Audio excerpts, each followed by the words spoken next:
Une salle de classe et des élèves un peu spéciaux avec leur uniforme bleu. Ils sont 16, ils ont commencé leur formation d'aspirants policiers il y a tout juste un mois. Aujourd'hui, leur prof est une psychologue. Les réactions de stress qu'on peut avoir, ça c'est quelque chose de très important de votre métier de policier ou de policière. Parce que quand vous allez travailler sous stress, vous allez aussi réagir d'une manière différente que quand vous n'êtes pas sous stress. Et ça, c'est important de savoir ce que le stress peut provoquer au fait chez nous. Car oui, ces aspirants devront affronter des situations complexes. Joël Flukiger a 25 ans. Son premier exercice aujourd'hui, lister ses forces et ses soutiens en cas de coup dur. Qu'est-ce que tu as comme ressource que tu as écrit? Personnellement, moi j'ai le sport. Une ressource que j'ai depuis assez longtemps maintenant. Ça me permet de me libérer la tête, de me vider, de me ressourcer. J'ai mes amis et puis la famille aussi, très important toujours, je trouve.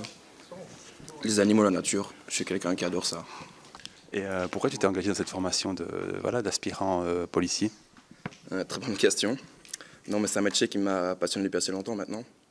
Je trouve que c'est un métier où on est au contact avec la population. Pour les aspirants francophones de la police bernoise, la formation se déroule depuis peu au centre de formation professionnelle de Bienne.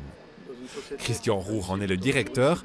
Il a effectué sa formation il y a déjà 20 ans. Qu'est-ce qui a changé finalement entre votre formation à l'époque et puis la formation donnée aujourd'hui à ces aspirants? Tout d'abord, la société a changé, la société a évolué. Donc le rôle de la police, c'est d'évoluer en même temps que la société.